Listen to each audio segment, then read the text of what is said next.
Terima kasih Yang Di-Pertua dan terima kasih Menteri di atas jawapan yang diberikan.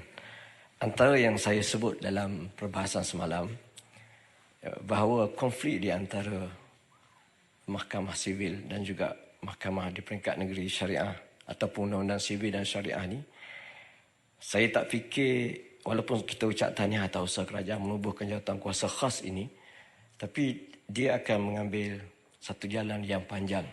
Kerana sifat hukum Islam adalah sempurna dan menyeluruh. Maka akan ada undang-undang sivil yang dilihat bertentangan dengan undang-undang syariah. Maka akan kekal ada tekanan daripada umat Islam untuk memastikan penghakiman terhadap mereka umat Islam ni berlandaskan kepada undang-undang Islam. Saya mahu cadangkan supaya selain daripada jawatan kuasa untuk mengharmonikan tadi, boleh tak ataupun adakah kerajaan ada hasrat untuk melihat kepada undang-undang sivil itu sendiri yang dilihat bertentangan dengan undang-undang sedia ada dalam syariah.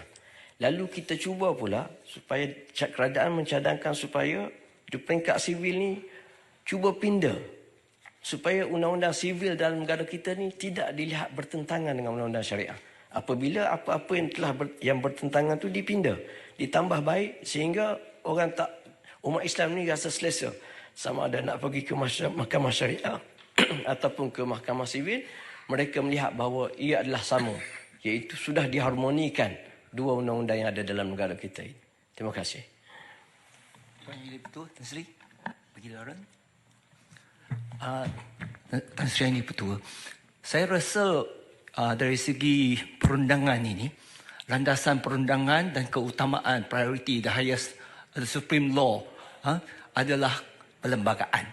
Jadi kalau kita nak meminda undang-undang sivil untuk sesuai dengan syariah, syariah is personal law. Kita tidak boleh ada percanggahan di mana kita menjadikan undang-undang syariah sebagai supreme law. Ini adalah bertentangan dengan perlembagaan. Dan Parti PAS pun telah mengatakan kita akan mendukung dan mempertahankan peruntukan-peruntukan perlembagaan. Kita kena ambil asas. Saya rasa jawatan kuasa perlu melibatkan pakar-pakar perundangan selain daripada yang beragama Islam.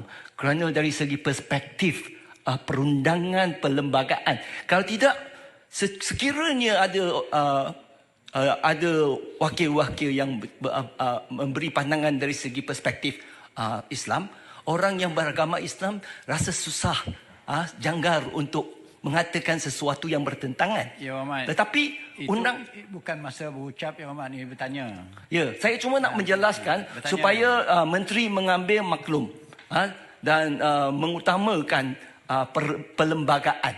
Sekian, terima kasih.